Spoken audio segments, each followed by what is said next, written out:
That's right. Corona, Cero, post-show coming at you, day number 2 from the Lexus Tahiti Pro, presented by IC. And I see a beautiful landscape, one of the marvels of the surfing world, all part of the show. And what a show we have planned for you right here from the end of the road, Teahupo'o in Tahiti Island. That is Flick Palmentier. That is Strider Wazalewski.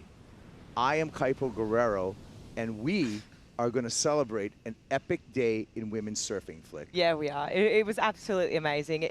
Today, women's surfing won, and Chopes really put on a show. The conditions held through the whole day. A little bit of wind in the middle, but you know, this afternoon it ended up being really nice, really glassy, and yeah, women's surfing won. The surfing that the ladies were doing today was insane. The technique in the barrel was just so fun to watch. The threading of the needle, the riding through the foam balls, and the dragging and the sitting back on the boards. Just everything that they did today just put a stamp of approval on their surfing. It was beautiful. Yeah, it was a celebration. Today, you know, not just a celebration of women's surfing, but also some historic moments, some huge scores going down, some incredible rides, and the women endured some horrible wipeouts on the day. A lot of surfers had to surf up to 4 times today. That's exhausting. Flick. Oh, it is, especially when you're surfing a wave that has consequence involved. Your adrenals are going. There's a lot. It's just so different than surfing a beach break. You know, there's a lot more that goes into it. You're going through rinse cycles, a lot more heart required, and yeah, I mean, they're going to be feeling it. There's going to be a bit of whiplash going around, some sore arms, and some very tired people tonight. Speaking of heart, a giant heart goes to Molly Picklum. She dug deep today. She came through over and over again. She endured horrible wipeouts, scored a 9.77 on her way into the finals. I want to hear from Molly Picklum. She's with Chris Cote right now. No, you're absolutely right, Kaipo. The heart of a lion. Right when that heat started, the biggest set of the afternoon comes in, and you guys just got smashed by it. How does it feel to start a heat like that? Yeah, I sound so blocked up. This is crazy. Yeah, I actually, like, split decision. I saw Caroline, like, bail, and I thought, oh, I'll try the duck dive, and if I end up on the better side than her, then great. I was hoping, and then I got smoked. She lost her board, and then I just wore the next 2 sets on the head. The ski kind of came by me too, and had Caroline on the back, and I was like, I'm not jumping on with her.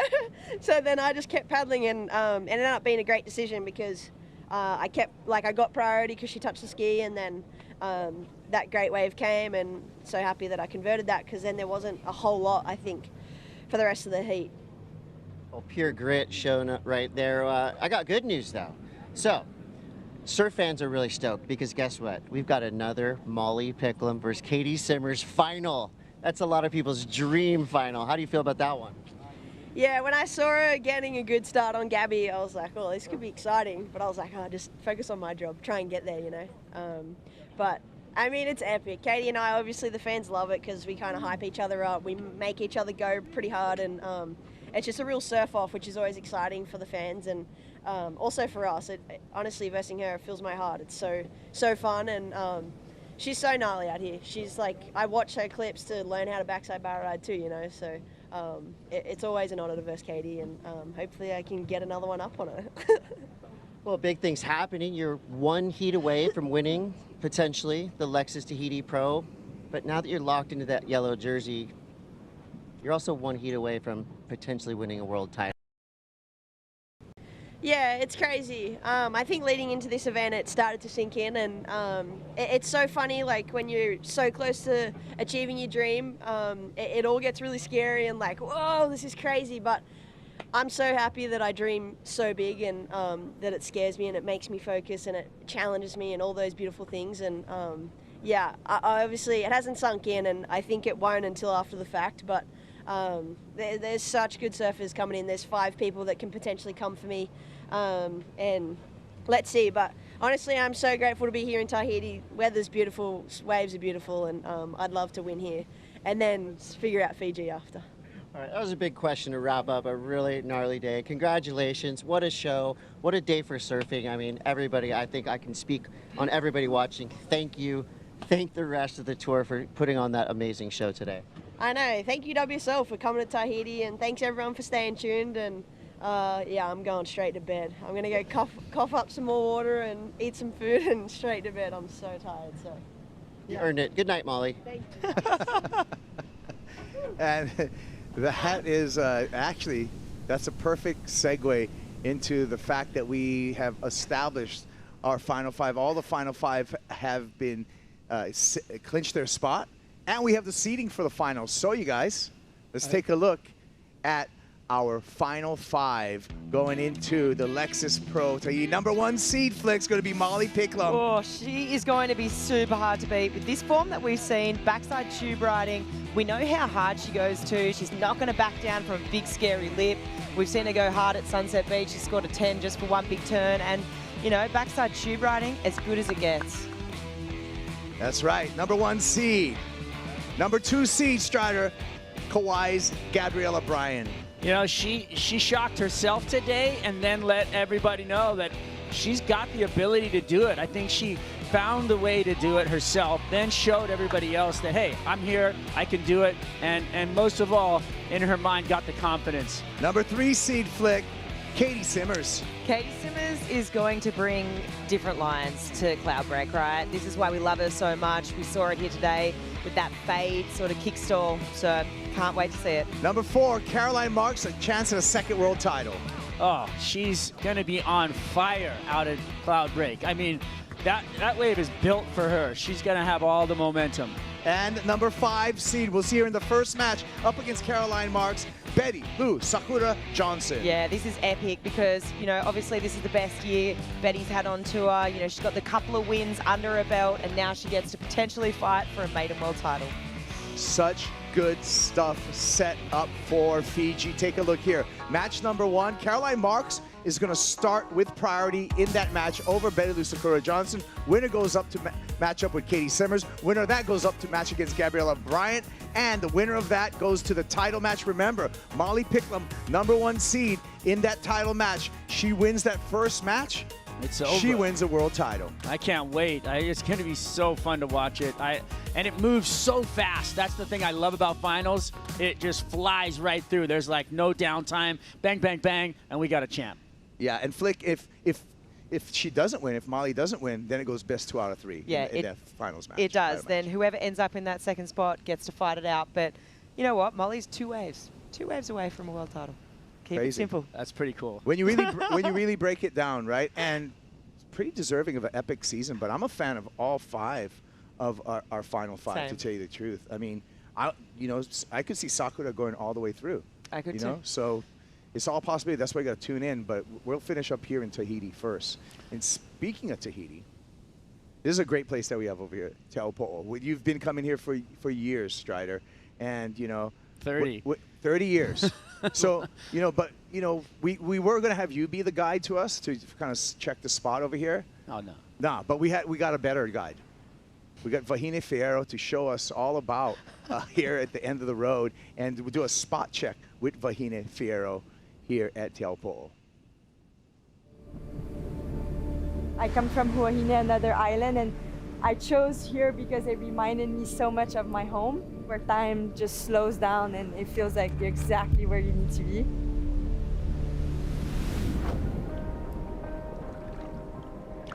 This is where the river mouth is, the beach of Teahupo'o. This break had a contest every year with all the chief of Teahupo'o and all the other districts of the island, and they would compete right here where all the kids are learning today how to surf. And one time this woman, Bettylou, came and she said, no, I'm not gonna surf here, I'm gonna wait for the bigger waves outside. And everybody told her that she was crazy and she was gonna die. So she waited 3 days, and then all the men from the shore watched her catch her first wave. And the chief of Teahupo'o got jealous. For months and months, he would go up that mountain over there and he would watch her surf every day. And when he thought he was ready, he waited for the night and then killed her, went out, got his first wave, and claimed that he was the first surfer to surf Teahupo'o. But everybody knows that it's not true. This is the special myth of Teahupo'o and who surfed it for the first time. And I find it pretty cool that it was a woman. It's just so magical to be competing in such an incredible place. A lot of energy, a lot of motivation to go out there and catch the best wave of my life.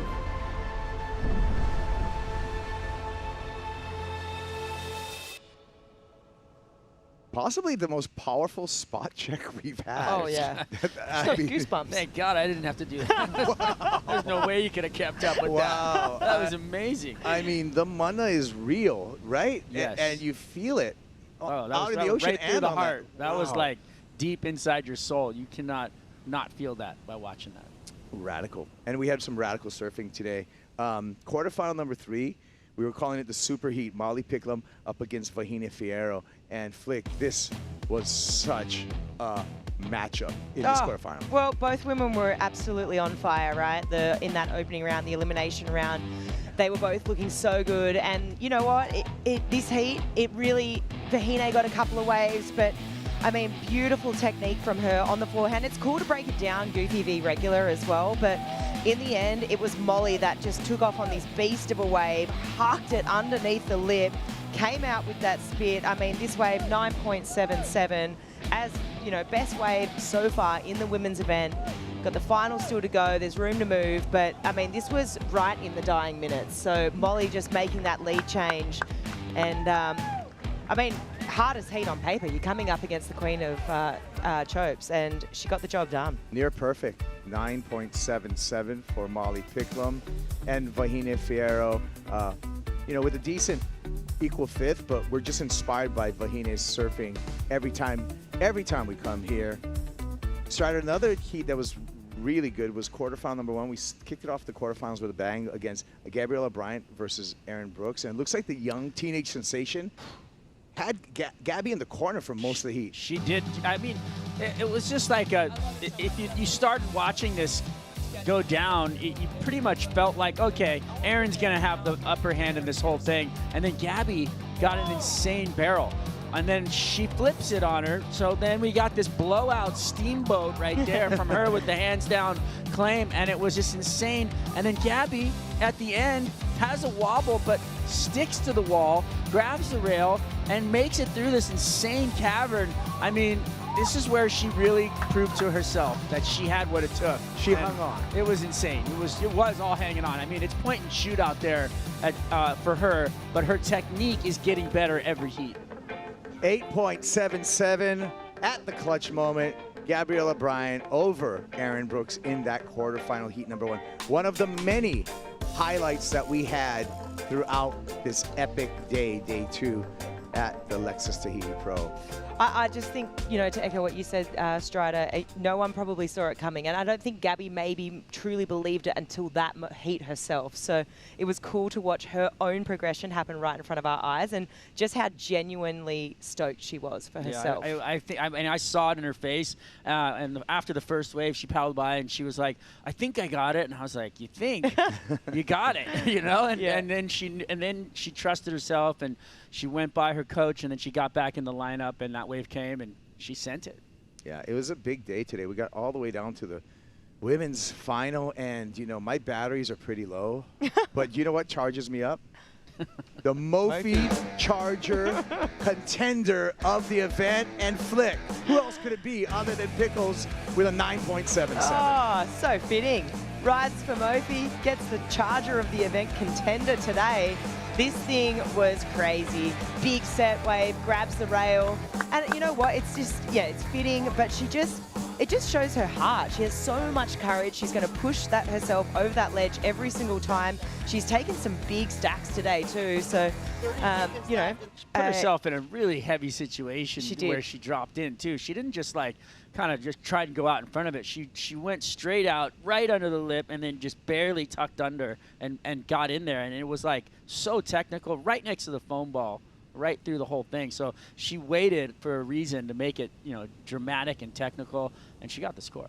Yeah. Well, first 2 days of the event window, and we've already run the first 2 days. When are we going to finish this up? We still got the men's round of 16 into the finals, as well as the women's finals. Strider, this is our surf line forecast. Let's take a look at the intel. Well, you know, we've got a lot of swell coming. I mean, all that deep dark purple, that's just swell. That's storm. That's you know, interval. That's everything we're asking for. Come around the bottom there. Look at that size of that thing is swooping around the bottom of New Zealand. That's just going to shoot straight up towards us. And then we get a blow up right here that really shows us something a little close, which is a little worrisome because sometimes when storms are that close, they can be pretty raw. But I think it's going to be raw, but big and solid and fun to watch. that's to be out there. Oh, I can't wait. And then we look into the next 4 days. Shola was talking about it this morning. We are going to see that surf sort of trend down in size. Then you've got Sunday a little bit smaller again, Monday smaller, but then things start to change around Tuesday, Wednesday, and that's the storm that you were talking about, Strider. We've got that nice bit of swell coming back up. I think the iffy thing maybe Shola was talking about the winds, but good news is that there's new swell on the way. Yeah, I feel like it's really hard to predict the wind because we're out in the middle of the Pacific. Yeah. I mean, literally, this little dot and all this around us. But so far, so good. The models look right. Yeah, it's looking good. Let's Well, cheers. cheers to that. Let's cheers to a great finals there. All Epic, right. right. I can't tap wait. you. Come on, bring it Come over. on, I'll Let's cheers do you. it, yeah. All right. Well, we're not done yet. We're not done yet. We got the top 5 moments of today, and we got some great moments to share with you. First of all, making history flick, 12-year-old wild card, Kelia Galina. This was so cool. But this, you know what, I have a feeling that could be the first of a few many more to come for her. I think it was just so cool to see her compete against her idols, but then all her community, her friends in the channel supporting her. I don't think I've heard louder screams from that channel all events so far. And maturity beyond her years in the tube. It was epic to watch. What a little And warrior. number 4, Strider, all hail the queen of chopes. Yeah, she was doing the damage. I mean, she put herself deep in the pit a lot. And, you know, there was one that she didn't make. She was so close, and it would have switched out the heat. But she was on fire. I mean, she just knows how to read the wave, where to be, when to, you know, as deep as she can get on those deep bowls, taking off late. I mean, it's all there for her. God, it's just the best feeling in the world right there. Look at all this air just explodes around you. It's just, feels so good. Amazing work by the queen. That's right.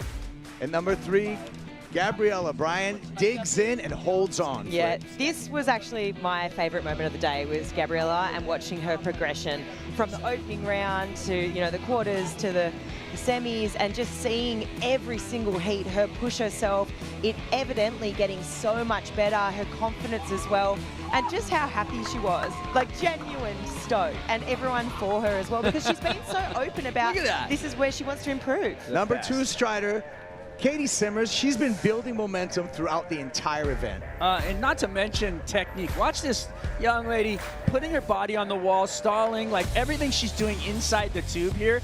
This down carve right here to tube ride, and then just to stall and put the body on, put the hand out. Like, she's got all these different little pieces that she uses, her technique and tools that are really fun to watch. Number 1, yellow jersey, number 1 seed, Molly Picklum on the charge. Oh, just keep hitting the replay on this wave. She has absolutely been on a tear from the morning, you know, right through to this afternoon. She's not wrong when she says she needs to go straight to bed. How because big that wave was, too. She's been charging all day.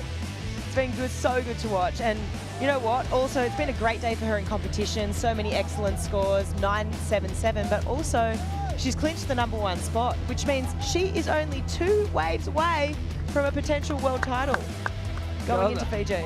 Wow, Australia could be bringing one home again. Let's go. It's crazy. Since when was the last one, Steph? Unreal. There we go. Unreal stuff. You know what? What? Yeah, I have to say it. The final for the women's, Molly, Caity. Yeah. Are we gonna get a chopus for the effing girls? I hope so. That's up to you. Yeah, you can manifest that in the water. I thought that was a bet that they had. Final thoughts, Flick? did. Final thoughts that today was the women really just rose to the occasion. The waves were there, conditions were amazing. But yeah, just seeing the backside progression for the women in the tube, that was my highlight. All right, well, thank you, Strider. Thank you, Flick. And just for you tuning in, Saturday, Sunday, we're off. We might make a call on Monday. Go to worldsurfleague.com for all the information. Remember, aloha means hello, but it also means goodbye.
This copyrighted event broadcast is produced by the World Surf League for broadcast around the world and may not be retransmitted, reproduced, rebroadcast, or otherwise distributed or used in any form without the written consent of the World Surf League.